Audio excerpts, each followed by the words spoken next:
Mic दिले बड़ी हमरा बुझात नहीं कि हम कोही का भजन गाई कि फगुआ गाई कि लोयदारी गाई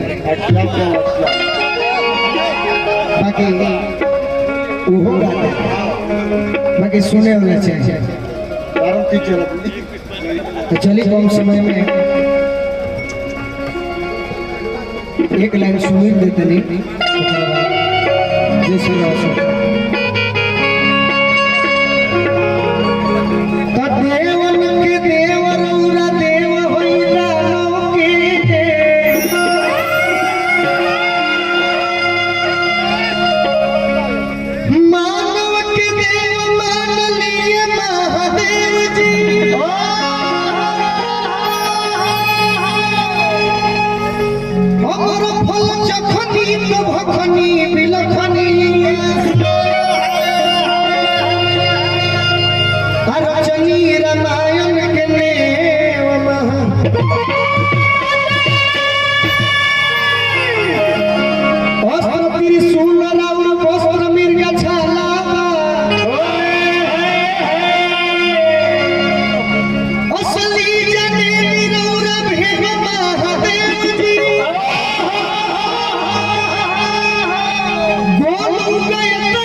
आपको पुराने अंदाज में ले चलते हैं, थोड़ा महीना दिखाई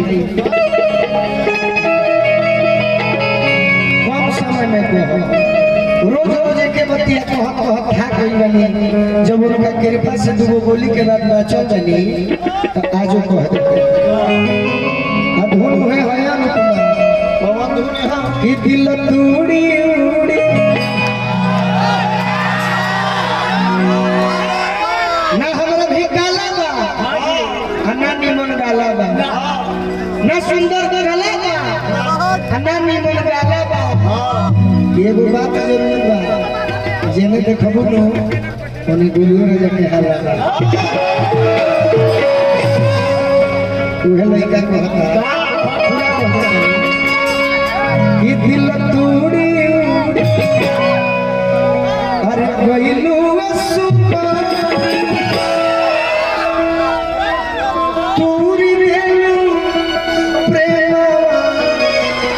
के गोरिया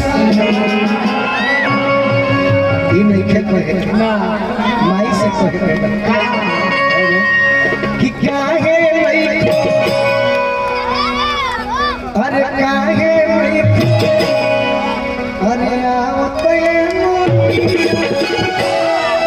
अरे लइका तो बोला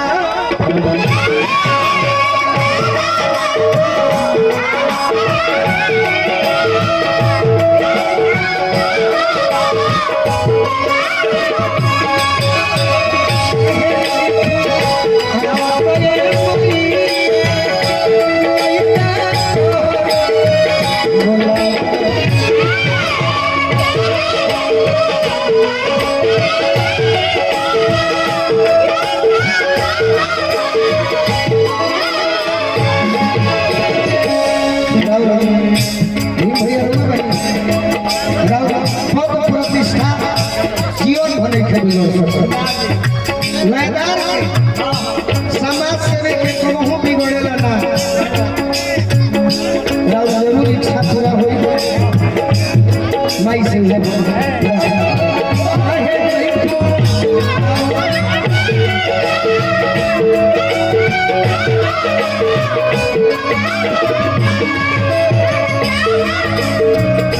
थोड़ा सा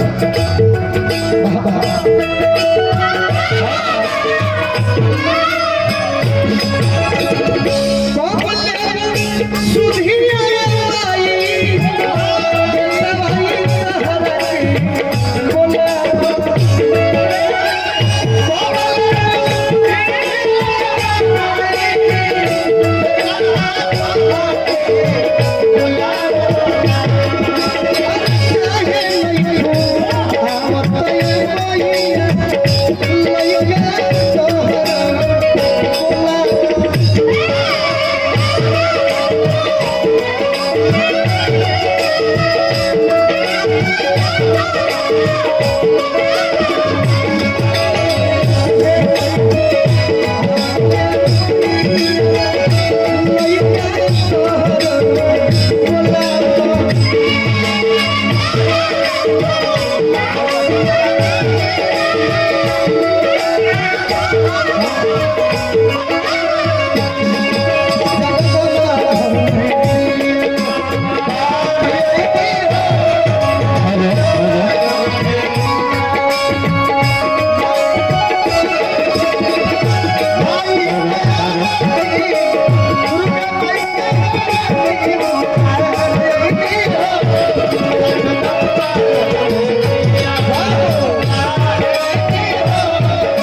लगवा लो अभी का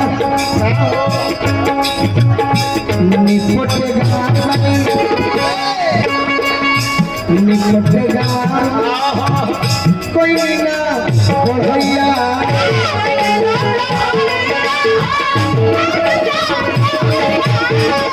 निपटेगा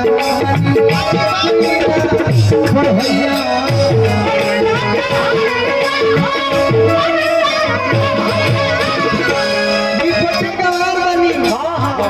कोई ना भैया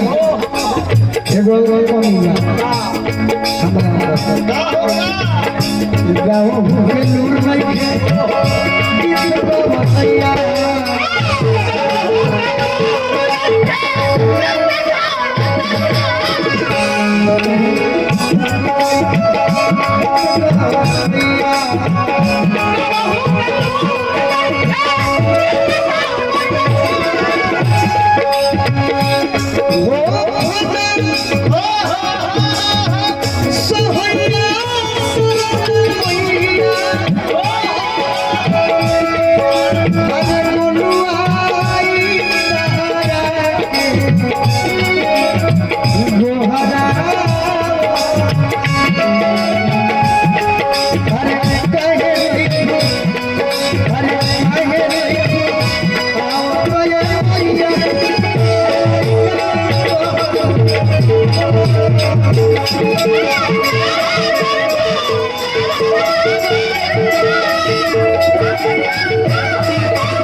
Thank you.